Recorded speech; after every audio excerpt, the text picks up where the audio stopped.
Hi, it's Rebecca Whitman, your host of the Balanced, Beautiful, and Abundant Show. I'm a top-rated life coach, an international best-selling author, and a multi-passionate entrepreneur. I'm on a mission to help you go from burned out to balanced, beautiful, and abundant. The experts on this show will help you achieve work-life balance so that you can experience abundance in 7 pillars of life: spirituality, health, emotions, romance, mindset, social, and financial life. When you have all 7 pillars of life in alignment, you are balanced, beautiful, and abundant. Let's go. Hello, everyone. Welcome to the Balanced, Beautiful, and Abundant Show. I am your host, Rebecca Whitman. We are taking you from burned out to balanced, beautiful, and abundant.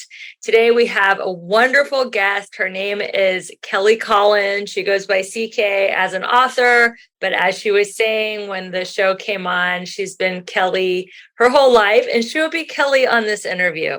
So Kelly, welcome to the show. Thank you. Yeah, I think I throw people off with my pen name, but that's okay. It's okay.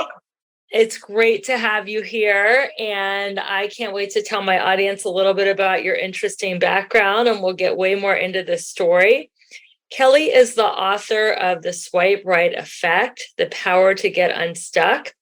It's the perfect guide for anyone who wants to find their way back to happiness, empowerment, and joy. Kelly was an award-winning publisher and owner of hyperlocal news, a hyperlocal news publishing company. She sold her company and retired from that industry in 2021. Kelly embarked on a 2-year sabbatical to write her book and workbook.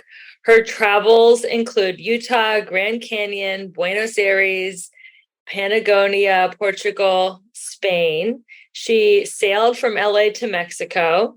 She did hikes on such famous trails as the Camino de Santiago and the Appalachian Trail. So Kelly, you have an amazing story.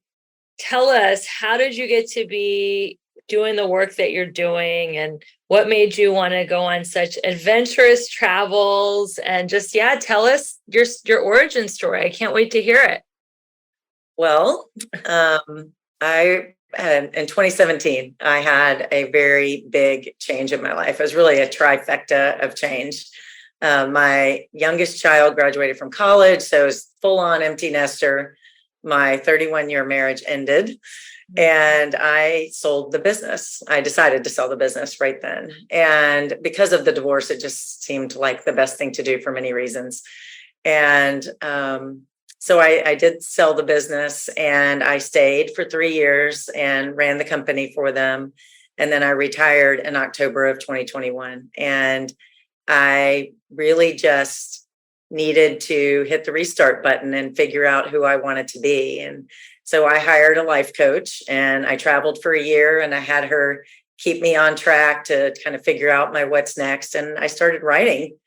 And about the time the year was over, September of 22, I sat down and wrote the book in 3 months. I'd really been working on it in my head the whole time. And then next week, the workbook that goes with the book is being released. So this is great timing.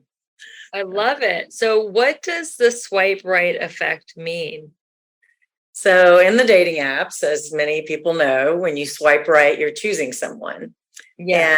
And I've done a little bit of that dating thing, but what I want women to do, really anybody, is to swipe right for yourself first, to choose yourself.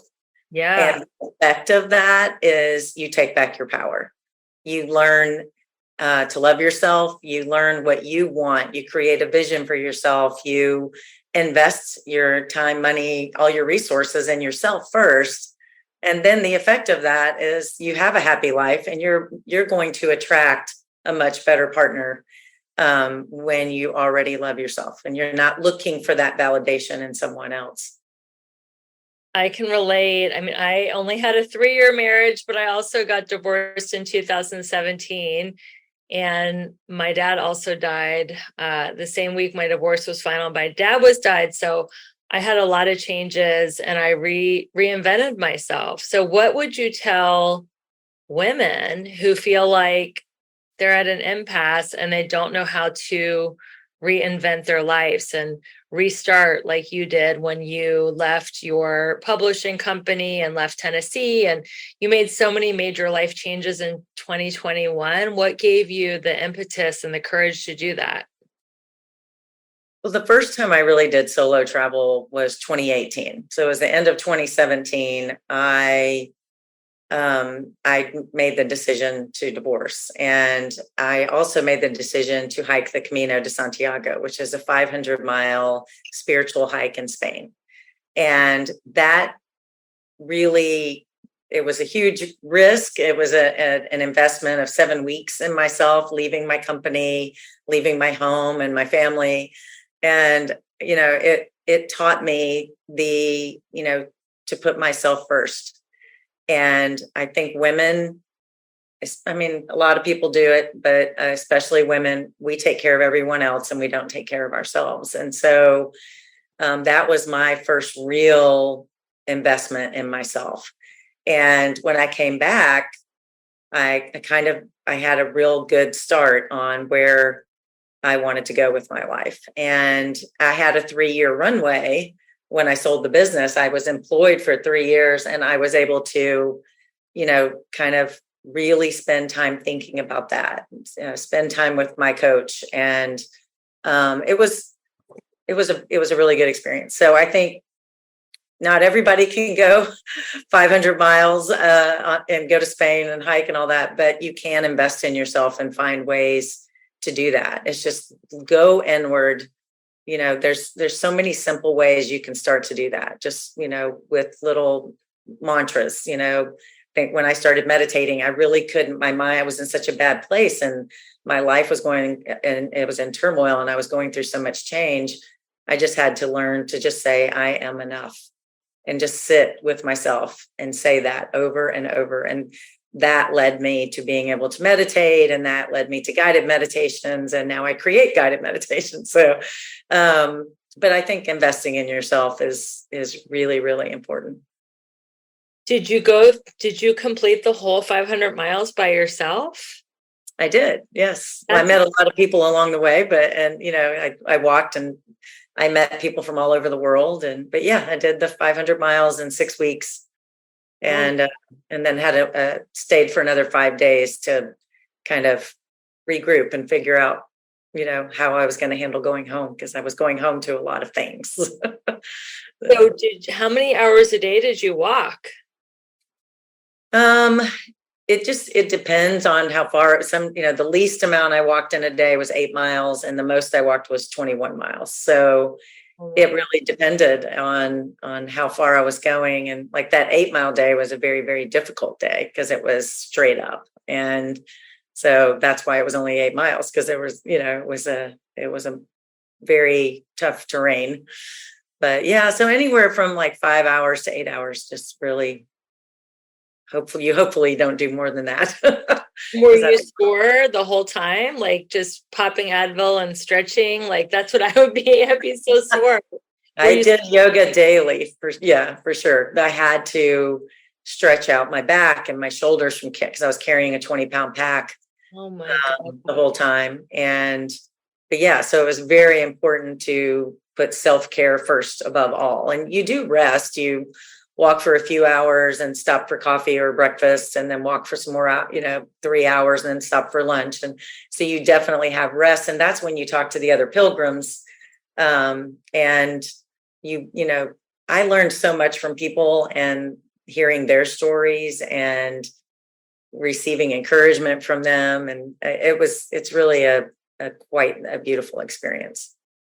So give me, I'm sure a lot of it is in your book and in your workbook, but give me like 1 or 2 of the most interesting conversations or spiritual lessons that you gained during that beautiful 500-mile hike and experience. One thing I learned I'm using now as a coach, like it's probably the most important thing that a coach can do. And that's learning to make space for someone. I had never heard that term before. And I'm walking with a gentleman from Australia who became a very dear friend of mine.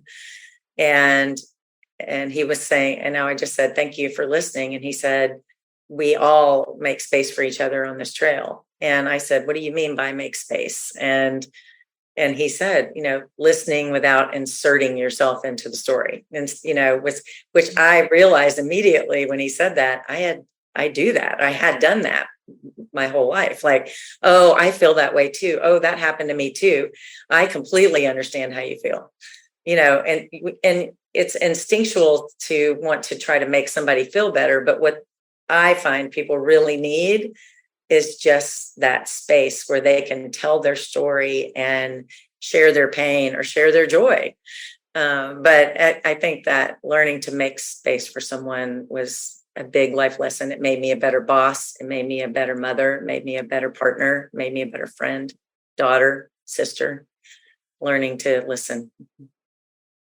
I think active listening is such a great life skill, and it's not something that we learn in school. And I think if we all just listened more and asked more questions, the quality of all our relationships, business, romantic, and personal, would be a lot better.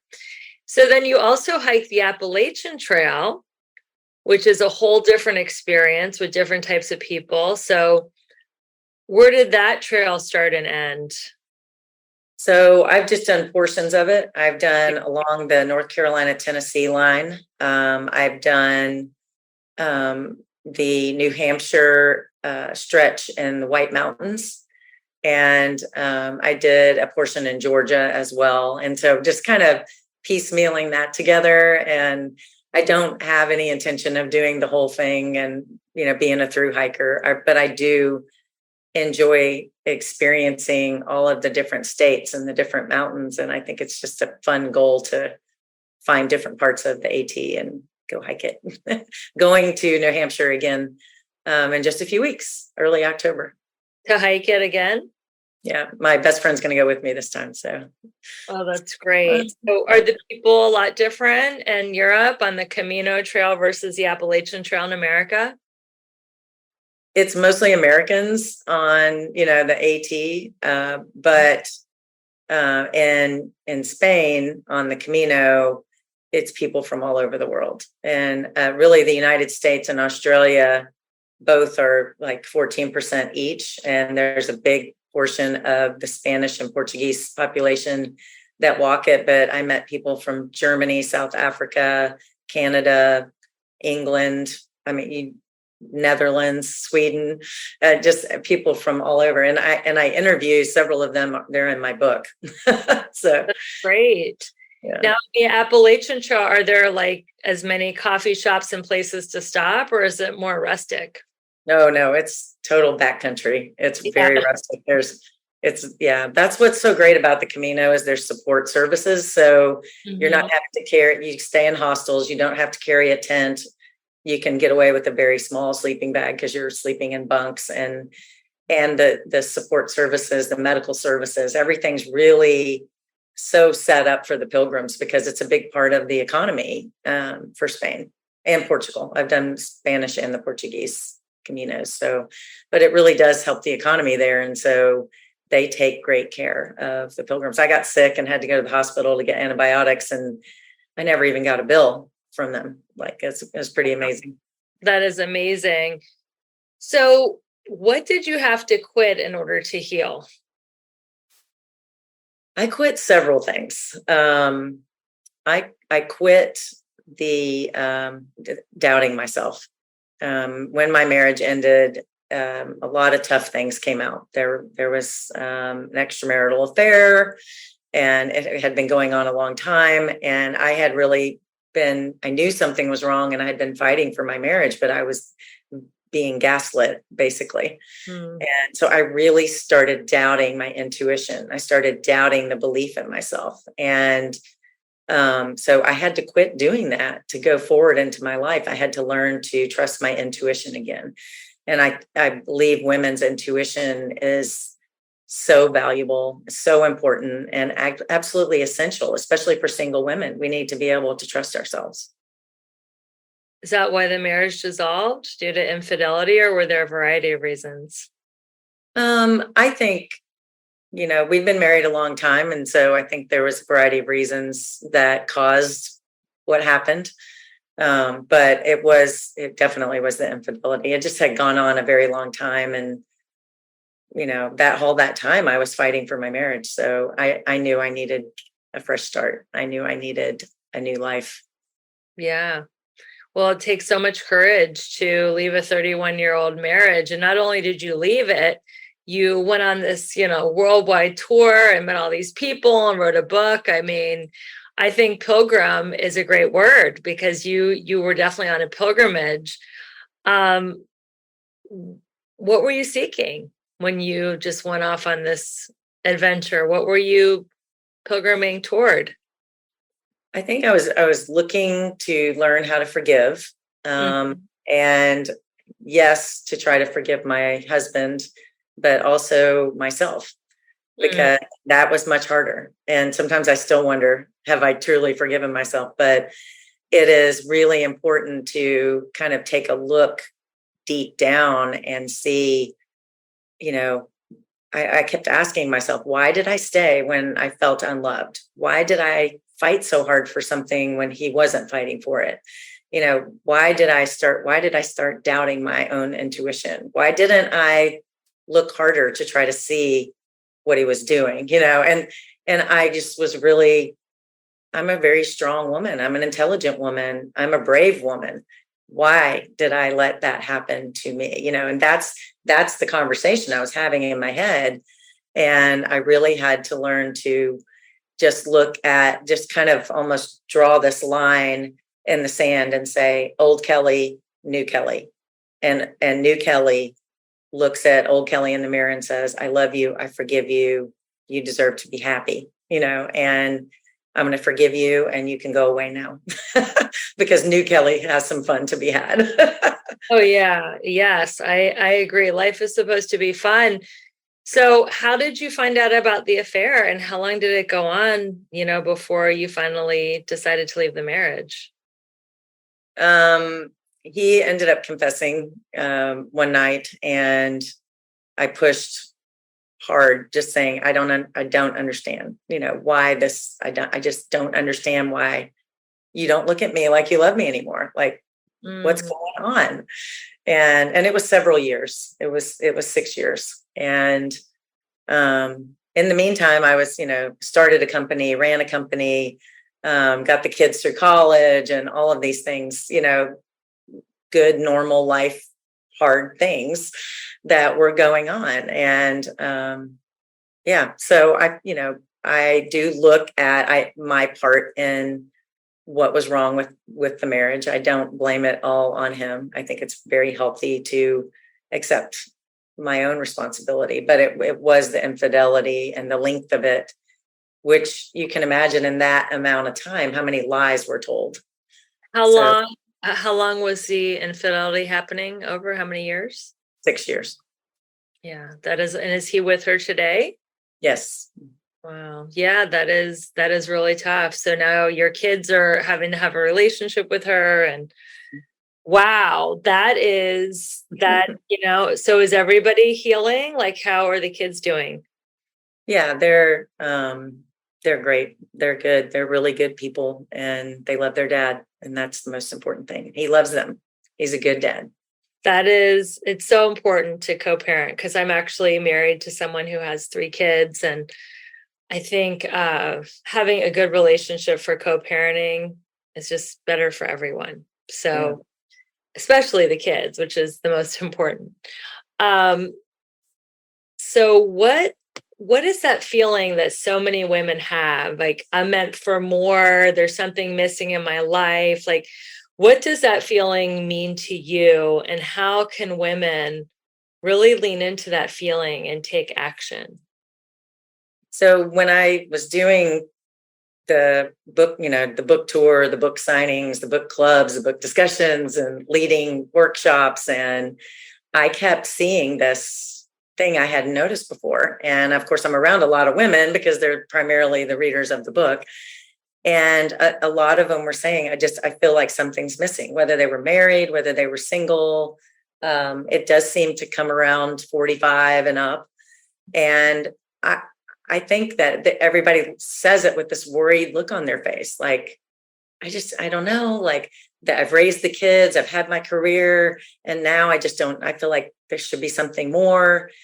And I started just kind of digging and researching, and what I believe and what I'm trying to get women to understand is that is actually a good thing, that it's your soul, your heart, mind, body, and soul aligning, saying, yes, there's more. And it's a sacred call. There's a call within your heart and your soul saying, you have more. Let's go get it. There's more for you. You can do more. And I think if you start with the mindset of what is my legacy going to be and work backwards, what is my, just thinking, I want to have a legacy.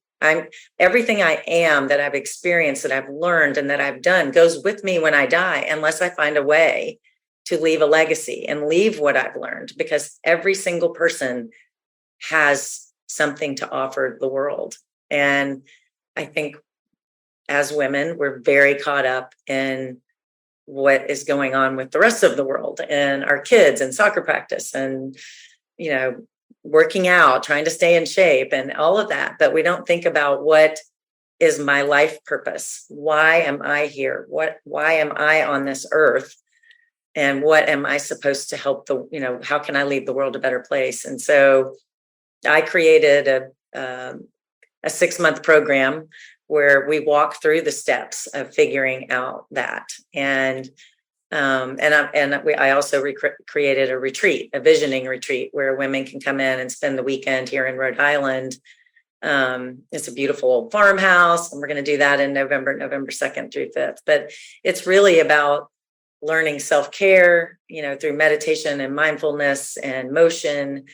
And then also we'll do a whole day of visioning exercises, kind of learning, what do I need to let go because it's not serving me anymore? Mm-hmm. Celebrate the great things that you've done with your life, and then really focus on you and what's next, and how do you want to spend the next 30 to 50 years.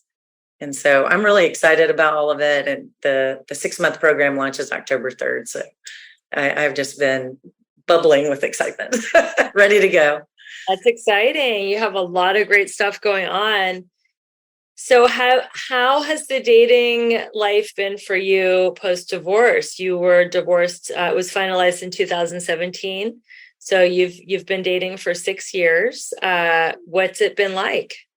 Well, the divorce wasn't final until 2019, but I feel like I've had ups and downs like anybody who's dating, but I've really enjoyed the process. And I've tried to keep a very, very good attitude about it, because I think, if you just look at it like this is a potential for a new friend, and not put the pressure of this is a potential new husband, and you just really go into it with the mindset of positivity and, being willing to open and share about parts of your life and share your dreams and your visions for your life, then, I think that you'll attract the right type of person. I've had a few relationships that were longer term, but haven't quite found my person yet. But it's kind of, I'm at the place now where I really don't want to do the dating apps. I'm looking for more organic connections. And I have an amazing group of girlfriends here in Rhode Island, my tribe. And, we have so much to do, and life is good. So we just kind of, trudge forward into the wilderness of dating. But I think it's really important to keep a good attitude and be kind and passionate, compassionate with everybody that crosses your path. And passionate. And passionate. That was a good Freudian slip. So what are 5 things that a woman who is divorced can do to get ready for the dating life? Well, I think first of all, I mentioned earlier the meditation and the self-love mantra. I think it's, you need to be able to look in the mirror and say, I love you and you are enough. You are more than enough. Thank you, Sierra Boggess. I love that quote. You are so enough. And I think that that's really, that quote, you are so enough. Yeah, you are enough. You are so enough. Yeah. Who said that? Sierra Boggess. It's in my book. I just love that. And my sister-in-law gave me a bracelet that said, I am enough, on the day that I told her I was getting a divorce. And that bracelet was really important to me. And that daily, I never took it off. I wore it on the Camino. I wore it every day. And it was just like, I am enough. And when I was having a bad moment, I would just close my eyes and say that mantra, I am enough. It's a great mantra. And I think that there's a lot of, women that don't believe that about themselves, and they've been beat down by society or a bad marriage or, just hard things at work. And so you need to say that for yourself, and don't count on other people. Don't look for that alignment through other people. You want it to come, but you need to have it for yourself first. I think it's really important too to have a plan, before you go on dates. Like I recommend to women that they have a buddy. If there's another single lady and you're both going on the dating apps and you're going out, always have somebody that knows where you're going and with who and what time, and do a check-in when you get back home. It actually ends up being kind of fun, like a little dating story sharing. And but it's really important that if you live alone, that someone knows where you're at. And there's even a way on the phones to share your location with someone. So that's something to consider doing with someone that you really, really trust. There's a lot of things that you can do, but I also think that forgiveness. Yes. And don't go into a dating situation with a big old chip on your shoulder and hating on men or women, depending on who you are. And I think working through the forgiveness is an absolute essential before you put yourself out there. And I think having a vision for what you want with your life so that you can guide yourself, like that vision is your compass. A lot of people do vision boards. I do vision stories. I like to write what I want my future to be. And that also gives me something to visualize when I'm in meditation. And so that's pretty cool. And I think that whether you're a writer, whether you're a photographer, whether you want to cut up pictures in magazines, however you create that vision for yourself, that's more important than dating. You have to have an idea of what you want your future to look like before you go out into the world, or, you end up attracting the wrong kind of people. Yeah, so I like the idea of writing out a vision story. What is that? How could someone who's listening to the podcast practice that? Well, I can tell you what I did. I love to outline. So I kind of outlined the who, what, when, where. And that's, in a news story, which I was in the news publishing businesses, you want to have those 5 things, and sometimes why, but definitely who, what, when, where. And I decided to write it like a fictional story. And I just decided I wanted to live in a coastal town, and I wanted to be in New England close to two of my daughters. I wanted to sail, and this is who I wanted to sail with. I wanted him to be someone who has a great relationship with his children. He's compassionate and kind. He likes nonprofit work, maybe even a writer, somebody who could share that passion with me. And it'd be cool if he's a sailor, because I'm learning to sail. And from LA to Mexico, I think you have it down. And well, somebody else was the captain. I was the cook, but it was a crew of 5. So we were all doing a lot of things. Yeah, it was great. And I think that, so just doing the outline of the who, what, when, where, and I don't think it's as important to do the why. But if you think about, I think it's really important when you're visualizing to have that place. Like my life coach said, picture that little house in New England. Is it a Cape Cod? Is it a 1-story, a 2-story? Is it pink? Is it red? Is it blue? Is it gray? What does it look like? What's the landscaping look like? And so I put all of that detail in my story. And I wanted it to be less than a 5-minute walk from a beach. And so that I could walk on the beach every single day and get my toes in the sand. And then she said, well, how does it feel to be walking in the sand? And the wind is whipping through your hair. And how does that feel? And so she did a great job kind of guiding me into that practice. And I still do it now. And the first one that I wrote, which was July of 22, almost everything has come true in that story. And so, but I do believe in visualization. I believe in law of attraction. And I was very purposeful about how I spent my time and the thoughts that I had around that vision board or vision story. So how often do you rewrite it, or how often do you reread that vision story? I took excerpts from it and put it on sticky notes, and I would have the sticky notes all around my house. I had the sticky note of the one statement of what I wanted in my life. I carried it around in my wallet. And I had, how you have the clear phone cases? I would even have it in the phone case facing out, so I would see it all the time. It was just really an intentional practice for me to want. I had been literally all over the world for a year. I needed to be able to visualize what it looked like settling down, because I wasn't going back home. I was going to a completely new place. So that was really important. So you just wrote like little excerpts from the story, and give us an example. Like, what did it say in your phone case? It's I want to have a something. Well, let's see. I should have brought that down. That would have been fun to read. It's an example. So like I want to have a partner who we have reciprocal respect, love, and compassion for each other.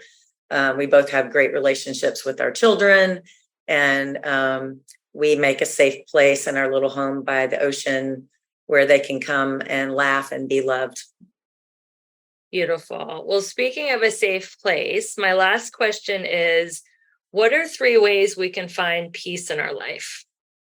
Because I think people are stressed. There's a lot going on in the news. There's a lot going on with just all the divisiveness in our country, and there's natural disasters, and there's crazy stuff happening in the world. And stress is the number one killer. The theme of this show is to be balanced, beautiful, and abundant. So it's so important that we find peace. What are 3 tools that you can give us to find peace? I really think that,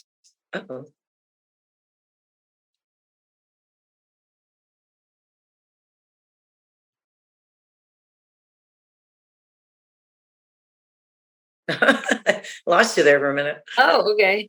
Sorry about that. It just completely went out. So peace. I think that being out in nature and really grounding yourself. When I say I've wanted my toes in the sand every day, the toes, in dirt or sand, anything, I think connecting to the earth and being in nature is the quickest way to peace. Because there's, if you can find a park, or I go walk at sunrise every morning, and I have this beautiful wildlife refuge, and there's little Bambis running around and bunnies. And I mean, what could be more relaxing and peaceful than that? And I think almost anywhere you live in the world, you can probably find a park and find that and ground yourself to the earth.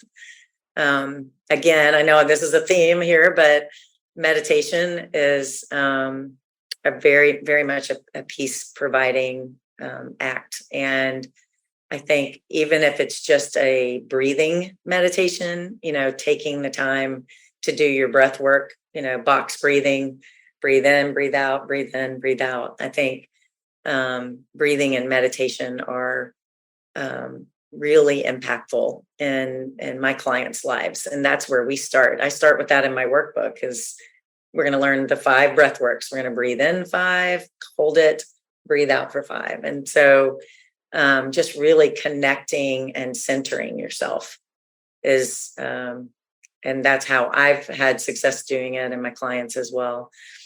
And I think that peace also comes from relationships and, investing your time in people who reciprocate the love that you're giving. And so, especially if you live away from family or your children have moved away, I think being intentional with your relationships can also provide peace. Like that they're there, that they know you love them, and you can feel that back. I mean, that's a beautiful way to experience the calmness, the surety of peace. Beautiful. How can we be more intentional with our relationship? Like, what are some of the things you do? Well, my love language is quality time. So I gather with my tribe, these ladies who support me so well. We meet every morning, and we know that we're waiting on each other there. And so, yeah, we meet at, right now it's like 6:00 in the morning, and sunrise is at 6:15, and we walk the 10 minutes down to the beach, watch the sunrise, and we share our lives with each other. And how did you meet them? There's a kind of a social club of people here, and it's really cool. They gather together to go to the different nonprofit fundraisers. And so you're supporting the community, you're meeting new people. And I moved here on August 31st, and by September 3rd, I was at the first fundraiser for the Martin Luther King Center here in Newport. And I met probably 30 women that day. And the next day I was walking with one of them at 5:45 in the morning. So it helps to be a morning person with other people being a morning person. So that's great. We really support each other. How long have you been walking at 5:45 in the morning to see the sunrise with these women? About a year, almost a year. Yeah. That's incredible. Yeah, they're awesome. And they're really supporting my retreat. Some of them are coming and helping me cook and serve the women. And, they're supporting that. Some of them are actually attending. Some of them have offered to bring desserts. It's really sweet. I'm very, very blessed with the community here. I think community builds immunity, and immunity against life's ups and downs. And one of the things that we lost during COVID was everybody was, quarantined, and we couldn't have community. And now that the world has opened back up, it's just, there's nothing like just like a real hug and there's an energy exchange. Like, we're having an amazing conversation on Zoom, but when you're with someone in person, there's just a whole different level of energy exchange, and it's just way more intimate. Yeah, that's so funny you're saying energy exchange. I just was writing about that in my newsletter today, because that's why I want to have the retreat. I mean, the 6-month program is 5 months of it are virtual, and then we have this retreat where we all gather. And I think that women especially thrive and build on that energy. It's not even just a share. It's almost like it just goes up, and we're all lifted. What is the sailing term? Like, all boats rise with the tide. I mean, I think all rise with the exchange of energy. High tide raises all ships, for sure. And I go to a lot of personal growth events, and whenever possible, I like to go in person, because I feel it changes you on a cellular level when you're around other high vibe, spiritual, awesome people. So I'm so happy that you found this group of women to walk with every morning. That should be a book too. Like, I want to know about the stories and conversations and the different lives of the women that you walk with every morning to the beach. That would be a great book. I would definitely read that. So how can people find your book, The Swipe Right Effect? How can people find you online and learn more about what you do? The Swipe Right Effect is available on Amazon, and next week the Swipe Right Effect Workbook comes out. So they go together. And there was a lot of requests from people like, I don't want to write in my book. You need a workbook. So I got to work and did that too. So that, yeah, those are available on Amazon. My website is ckcollins.co. And you can get more information there about the Momentum Effect program and the retreat. And you can do one or both. You can do one or the other. You don't have to do both. But yeah, the retreat is November 2nd through 5th. And so I'm really excited. It's in, beautiful New England in the fall. What could be better? Oh my God, with the leaves turning, that is absolutely beautiful. Well, everyone, thank you so much for listening. We love our listeners. We're so excited. We just got rated top 1.5% globally in self-help, and it's because you wonderful listeners are sharing this podcast. So you can quickly copy the link and share this episode with a friend, whether you're listening on Apple, Spotify, Amazon, Audible, or if you want to take a screenshot, you can tag me on Instagram at Rebecca E. Whitman, and I'll give you a shout out on my stories. If you could take 30 seconds out of your day and give us a 5-star review and subscribe, it would just mean everything to me. And thank you so much for being on the show, Kelly. You're amazing. I love listening to your adventures. You have such an adventurous life, and I am excited to just see what happens next for your life and watch it unfold. So we'll definitely stay in touch. And I'm excited to be on your show, The Swipe Right Effect. Yeah, I can't wait to have you on. It'll be fun. Yeah. So everybody, thank you for listening to the Balanced, Beautiful, and Abundant podcast. I am your host, Rebecca Whitman, helping you go from burned out to balanced, beautiful, and abundant. And until we meet again, keep your vibe high and magnetize. Hey guys, if you're struggling with online dating and just sick and tired of swiping right, if you're just not meeting the right people, or maybe you're lonely and dreading going through another holiday season single, then I have great news. I am opening my Manifest Your Soulmate 8-week class for enrollment so you can find your life partner before the holidays. Just go to the Linktree link in the show notes to schedule your Manifest Love call to learn more, and I can't wait to learn more about how I can help you find your true love for once and for all. If I can do it, I know I can help you.